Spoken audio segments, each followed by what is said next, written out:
उत्तर प्रदेश में चाइनीज मांझे से हो रही लगातार मौतों को लेकर मुख्यमंत्री योगी आदित्यनाथ बेहद सख्त नजर आए। उन्होंने इस मुद्दे पर अधिकारियों को कड़ी फटकार लगाते हुए पूछा कि जब चाइनीज मांझे पर पूरी तरह प्रतिबंध है तो फिर ये बाजार में खुलेआम कैसे बिक रहा है। मुख्यमंत्री ने साफ शब्दों में कहा कि इस पर तत्काल और पूरी तरह से रोक लगाई जाए। सीएम योगी ने सख्त चेतावनी देते हुए कहा कि अब अगर चाइनीज मांझे की वजह से किसी व्यक्ति की मौत होती है तो उसे दुर्घटना नहीं बल्कि हत्या माना जाएगा। ऐसे मामलों में जिम्मेदार लोगों के खिलाफ हत्या का मुकदमा दर्ज कर उन्हें जेल भेजा जाएगा। उन्होंने प्रदेश के सभी पुलिस प्रमुखों को जिलेवार सघन छापेमारी अभियान चलाने के निर्देश दिए हैं। दरअसल प्रतिबंध के बावजूद यूपी में चाइनीज मांझे की अवैध बिक्री धड़ल्ले से जारी है। बीते एक साल में प्रदेश में कम से कम 8 लोगों की जान इस खतरनाक मांझे की वजह से जा चुकी है। ताजा मामला बुधवार का है, जब लखनऊ में बाइक से जा रहे एक एमआर का चाइनीज मांझे से गला कट गया और तड़प तड़प कर उनकी मौत हो गई। मुख्यमंत्री ने स्पष्ट किया कि चाइनीज मांझे से मौत होने पर हत्या का केस दर्ज किया जाएगा। दोषियों को तत्काल गिरफ्तार कर जेल भेजा जाएगा। पूरे प्रदेश में यूपी पुलिस विशेष अभियान चलाकर चाइनीज मांझे की जब्ती करेगी।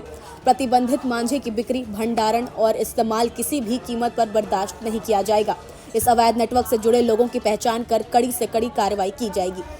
अब जरा ये जान लीजिए कि आखिर हत्या से जुड़े मामलों पर कानून क्या कहता है। भारतीय दंड संहिता यानी आईपीसी के तहत मौत के मामलों को मंशा और लापरवाही के आधार पर अलग अलग श्रेणियों में बांटा गया है। सबसे पहले आईपीसी धारा 302 यानी कि हत्या। अगर ये साबित होता है कि प्रतिबंध के बावजूद चाइनीज मांझा बेचा गया, ये जानते हुए कि इससे किसी की जान जा सकती है, फिर भी जानबूझकर बिक्री या इस्तेमाल किया गया, तो ऐसे मामले में धारा 302 यानी कि हत्या लग सकती है। इसमें सजा उम्र कैद या मृत्युदंड होती है।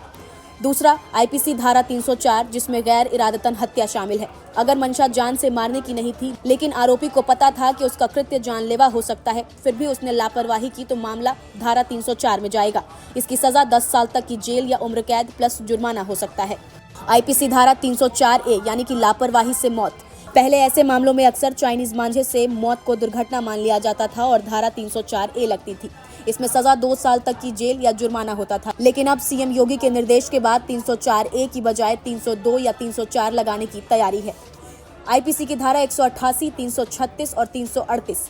धारा 188 सरकारी आदेश की अवहेलना यानी कि बैन तोड़ना। धारा 336 से 338 जान को खतरे में डालने वाला कृत्य।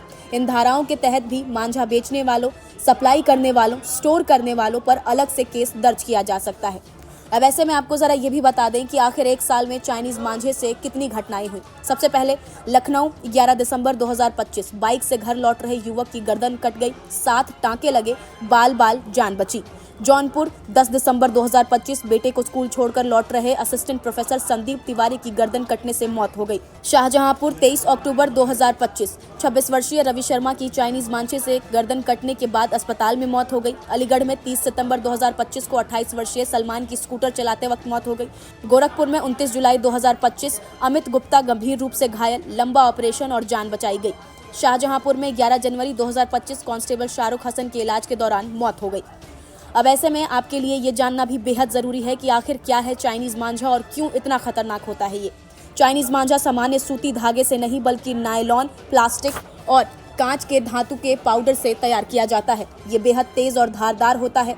मोटरसाइकिल सवारों, पैदल चलने वालों और पक्षियों के लिए जानलेवा होता है। हेलमेट और कपड़े तक काट सकता है। बिजली के तारों में उलझकर शॉर्ट सर्किट और आग का कारण भी बनता है। इसी वजह से यूपी समेत कई राज्यों में इस पर पूरी तरह प्रतिबंध लगाया जा चुका है, फिर भी चोरी छिपे इसकी बिक्री जारी है। चाइनीज मांझा अब सिर्फ एक गैर कानूनी वस्तु नहीं बल्कि जानलेवा हथियार बन चुका है। मुख्यमंत्री योगी आदित्यनाथ का सख्त रुख इस बात का संकेत है कि अब सरकार इसे हल्के में नहीं लेने वाली है। यदि प्रशासन और पुलिस जमीन पर सख्ती से कार्रवाई करती है तभी निर्दोष लोगों की जान बचाई जा सकती है, वरना एक पतंग की डोर किसी के लिए आखिरी सांस बनती रहेगी। फिलहाल आपका इस पर क्या कुछ कहना है, अपनी राय हमें कमेंट कर जरूर बताएं। नमस्कार, मैं हूं मानक गुप्ता।